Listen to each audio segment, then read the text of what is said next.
Good morning, everybody, on this finally Friday. Chris Allen here on the Sam channel with your morning weather, starring WeatherStick. And as you can see, WeatherStick that's not white, it's yellow for caution this morning. Here on the Sam channel, which is Facebook, YouTube, Instagram, and Twitter, all sponsored by Ace Hardware Marketplace. And as I mentioned yesterday, soon will be a lot of you have been asking about weather radio appearances and in stores in Ace Hardware Marketplace locations. We've got some things to announce, not necessarily today, but once we get everything squared away with Ace and scheduling and all of that, we'll be at a store near you soon with weather radios and all kinds of goodies to come. All right. Well, as you can see behind me on the screens, there's a lot to talk about, a lot of weather, a lot of rain, a lot of thunderstorms, and some of that is going to affect our weather today. As you can see, we're fairly dry right now. There were a few stray showers overnight, but the real event is coming from our west and north of us. They've already been getting a lot of rain right there along the Ohio River and to the north. Waves of low pressure riding along a frontal boundary, squeezing out all the available moisture. There have been some hefty thunderstorms with some heavy downpours of rain. Our turn is going to come later this morning as these waves of low pressure that you see riding along the front here start to continue to, well, actually continue, not start. They've already started, but they will ride along that front. And each time one of these impulses passes us, it'll squeeze out a little bit more moisture. There's a lot here, but the trigger really hasn't set in yet. But once that happens, we're going to get these waves of rain that will start this morning and will continue throughout the day and into tonight and even into early Saturday morning. In addition to that, as I've been saying the last couple of days, it's going to be windy. At times today, we could have wind gusts of 35, maybe 40 miles per hour as the showers move through. And there's still that possibility we could see some stronger storms out of this system, but rain is coming. And I think once you get to work this morning, some of you, especially west of Bowling Green, will begin to see some of those showers as your workday continues. And especially for the drive home and this evening, the rains are going to be right here across southern Kentucky out ahead of that system. All right, let me show you some graphics from the National Weather Service, how they are breaking down everything that's going on. This is this is appropriately titled "Wet Weather into the Weekend." I love the alliteration there. Impacts from possible flooding, severe storms, gusty winds. There you get a pretty broad idea. All the counties in green, that's the flash flood watch, or a flood watch, actually. Uh, with the caveat that some river flooding is going to take place, some creeks and streams are going to overfill. I mean, that's a given, just the impact of the heavy rain that is going to be across the area. And here you see just kind of a general outline of temperatures. It's going to stay warm, it's going to stay mild, but here's where the heaviest of rains and that flood watch is in effect.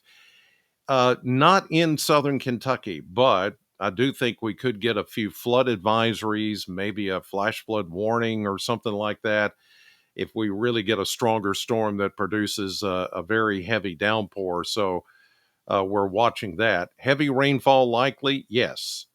An inch to an inch and a half, as we talked about here in southern Kentucky. Higher amounts once you head over to Hopkinsville, maybe closer to 2 inches. And kind of in an arc here from Muhlenberg to parts of Butler and certainly Grayson and Hardin counties and then beyond, there's going to be some 2-inch rainfall amounts, but certainly the heaviest rains 3 to 4 inches back toward Paducah, maybe that much up toward Owensboro, Jasper, Indiana, Louisville, Cincinnati. That's where the really heavy rain is going to fall. High confidence in the amount of rain that's going to fall between now and around this time tomorrow morning. Actually, it's going to be probably mid to late morning tomorrow before we start to see the showers completely move out of the area. And then we have that severe weather risk that I talked about yesterday. Here's Bowling Green still in that level 2 slight risk. That includes Nashville on down to Huntsville, Alabama, up to Owensboro. Now, this would be a short window of opportunity for any kind of severe weather. But this would happen tonight. This would happen tonight with the approach of the cold front. Locally damaging wind gusts and even an isolated tornado. But you can see here's the confidence scale: tornado threat on the low side, hail on the very low side, wind low to medium. And I do think wind is going to be a factor, not like, what was it, 3 Fridays ago? 75 mile per, no, not even close to that. It's just going to be breezy, persistent winds, I should say, through this, even after the rains move out on Saturday. Flooding is the highest threat, medium to high threat for flooding. But again, that's going to be more confined to along and north of the Ohio River. You see a level 3 enhanced risk here. That includes Clarksville, includes Hopkinsville, Paducah, Jackson, Tennessee, into Mississippi. That's where the real severe weather threat is going to be this evening. So we're kind of, not really a severe weather threat, but enough there that if we get a small window of opportunity for enough instability, yeah, I mean, there could be a few strong to severe storms. But as far as an outbreak of severe weather here in southern Kentucky, we're not seeing that. It's going to be further south and west. At best, an isolated, which means it would just be one here and maybe one way over here, strong to severe storm. It's not going to be these clusters of severe weather that's going to affect us. So I would still keep my weather radio on and just continue to monitor through the weekend, or at least today and tomorrow, for that remote possibility. The best time for that to occur would be this evening and into the overnight hours. So while you're sleeping tonight, leave your weather radios turned on just in case. Okay, now let's get to the long term here and the 10-day blender. As you can see here through the whole thing, it's warm and it's going to stay warm all the way through the first couple of days of April. Temperatures 60s and 70s. We've even bumped up that one day. What was it, Tuesday of next week? When yesterday we were showing like 57, 58, something like that, as being the coolest out of the next 10 days. But look at that. Tuesday now 63. And look at the lows. Nothing below freezing or really close to freezing. I mean, Tuesday night 38, but that's as close as we'll get to anything that's really chilly. So we've got a really warm pattern setting up here, and it looks like it's going to continue into next week and even next weekend as we close out March and go into April. No fooling. No, no fooling on any of that. That's all matter of fact. Okay, let's check temperatures here at 5:06 this morning as I record the podcast, and you can be looking at your town and your community or near your community. There's these mesonet sites all over the place, and they're keeping track of temperature, wind, humidity, precipitation, all in real time. And this is the way it looks right now. with almost 60-degree temperatures north of us, mid 60s, even close to 70 in Monroe County in Tville this morning. How about that? Then you see like 59 in Marshall County, that's Benton, Kentucky, 55, that's over in Ballard County. You see the cooler 50s? Well, that's that front I was showing you on radar with the lows riding along that stalled boundary. And here's the thing about that boundary is just going to kind of park here all day long today. And each time one of those low pressure systems rides along the front, it's just going to squeeze and squeeze and squeeze out the moisture.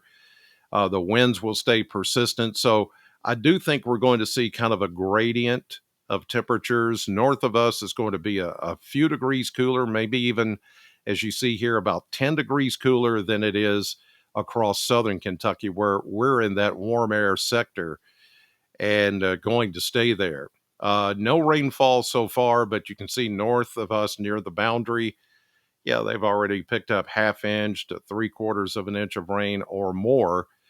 And that's even just this morning as that boundary just kind of sits there. So once it comes closer to Bowling Green, southern Kentucky, it's just going to park here, kind of wobble a little bit back and forth, and it's just going to squeeze out that rain. There's lots of available moisture to work with, and so that's going to keep rain in our forecast pretty much all day and into this evening. Well, let's look at the specifics on this, and I've got the models here, the model map queued up and ready to go with the way it looks right now. There's the current radar, and I'll put this into motion and show you future radar. You can see that we're very much in that warmer flow, and that's going to keep the Gulf of Mexico open for business. And the flow here with the jet stream, the low level jet I talked about yesterday, helping tap into that Gulf of Mexico moisture, it's just going to keep feeding. It's like a feed. It just keeps that moisture feed very relevant for us today. And I think sometime after 10 o'clock, closer to noon, we'll start to see more coverage of the rain. And yes, there will be rumbles of thunder and lightning. There's that going on back west of us right now, just across the Ohio and Mississippi rivers. So as we go through the day, we're going to continue to see these showers and thunderstorms ramping up. And into this evening, more coverage of rain. You see it there. On the timeline here, we're looking at, about 2 o'clock, 2 o'clock in the afternoon. Pretty good coverage of rain here. And we're talking about the good, really soaking rains, along with some rumbles of thunder. Now, there could be one or two stronger storms with the gusty winds in this, but really it just looks like potentially some heavier downpours of rain. The main event is back here with this low pressure system, and then you can see the front trailing south of it. That is going to be our main event come later on this evening and into early tomorrow morning. So here we go into tonight. Look at this. Look at that line. Red. Whoo. That's some good stuff. Now, this is the stuff to really worry about. If you're worried about severe weather and tornadoes, that is indicating individual supercell thunderstorms with rotation, with the possibility of that rotation making it down to the ground, causing straight line winds and tornadoes. Let's just put it out there for folks that are in Arkansas, West Tennessee, Mississippi, parts of Louisiana. There will be, it appears, a tornado outbreak there today. On what scale, on what magnitude, hard to say, but there is fairly high potential there today for that to happen, and even into this evening. So this is this afternoon into early evening.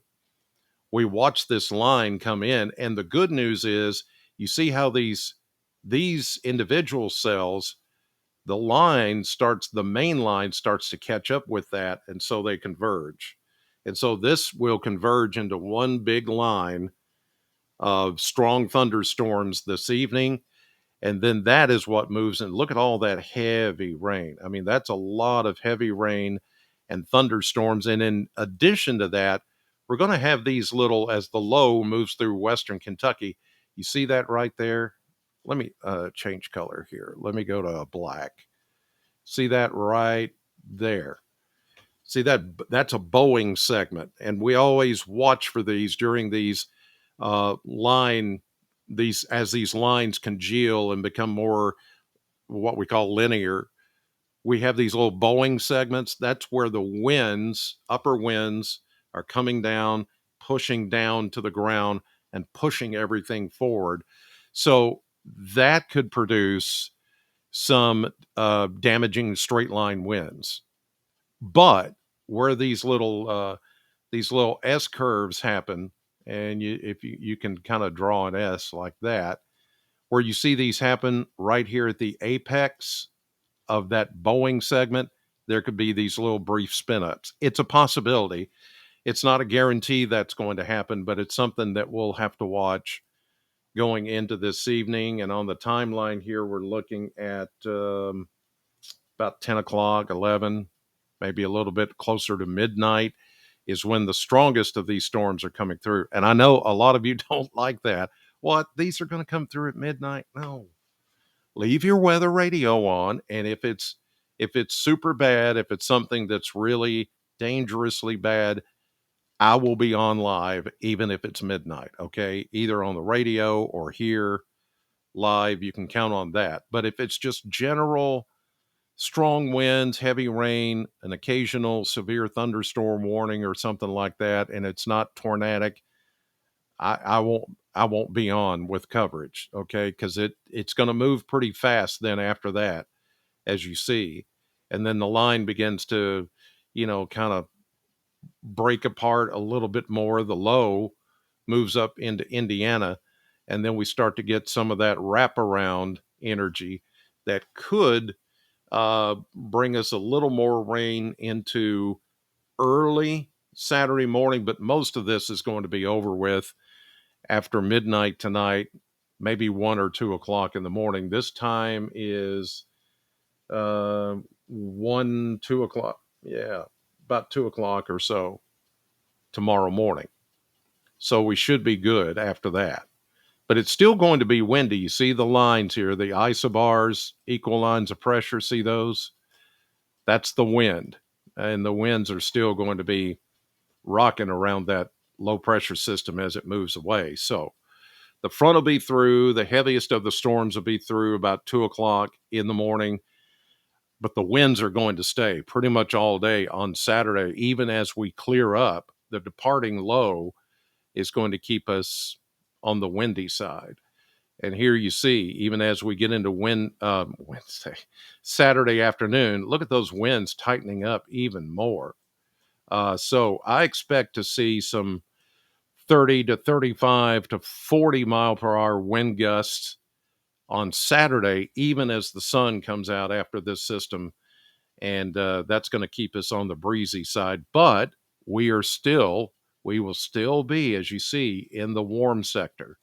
So we're not going to cool down that much. In fact, by Saturday, we're still going to be near 70 or upper 60s for temperatures during that time. All right, running out of time here. Let me go to the surface map real quick. I just want to make sure I got everything explained for you and the timing of all of that before I did anything else. So you know the threat and the time and all that. A look at the surface map showing the stalled, semi-stalled, quasi-stationary frontal boundary laying along the Ohio River. Look at all those ripples of low pressure, one after the other. And each one is going to bring us an impulse of rain and thunderstorm activity. Here we go into midday, into the afternoon, showers and thunderstorms, all the severe weather. You see most of it anyway. As I mentioned, down into West Tennessee, Arkansas, Mississippi, Louisiana. We may get a turn here as we get into tonight and early tomorrow morning, but it'll be short lived, whatever it is. A very small window of opportunity for severe storms. Wind gust and wind damage, potential wind damage, yeah, that's certainly possible, but not the 75 mile per hour winds we had 3 weeks ago. And here we go into early Saturday, very windy, still wet early. And then as we get into the day and into Saturday night, the energy moves out. There's other systems coming in from the west. Not too concerned about those. We get a break on Sunday, but then Monday, here's another kind of a Gulf Stream system with a straw, short wave disturbance boundary trough that sucks up the moisture from the Gulf, sends it our direction, and we're talking about garden variety showers from that system. Then high pressure takes over Tuesday, Wednesday, and into Thursday next week. Then we'll see another system out west trying to push some moisture our direction. So my advice to you is today, as you're going to work, just monitor the weather. Of course, it's always on SAM 100.7. I do the weather all day long. Excuse me, I'll be monitoring the weather all day. If you have a weather radio, look at that. If you have some apps on your phone, look at that. Just stay up to date. And then tonight, just make sure you've got a way to monitor the weather, hopefully a weather radio and all of that. And if it gets bad, I mean, WeatherStick is showing yellow. That's the closest to yellow I could get. Caution, just in case. I didn't want to go red because I'm not, the confidence level into really bad weather is not there. But it could be for a short amount of time. By the way, yesterday's high 74 in Bowling Green, 63 is our average. So we were 11 degrees above average yesterday. It felt good. It felt more like spring, and today will feel just as good as yesterday. All right, you guys, thank you for watching. Went a little long today. Getting ready to head to the radio station, aforementioned Sam 100.7. I hope you'll join me for the morning show on your radio from 6 to 10, and I'll be watching the weather, of course, very closely throughout the day, tonight, and tomorrow. In the meantime, have a great weekend. Thanks for watching. I'll be back here to do another update tomorrow morning. God bless you, and I'll see you on the radio.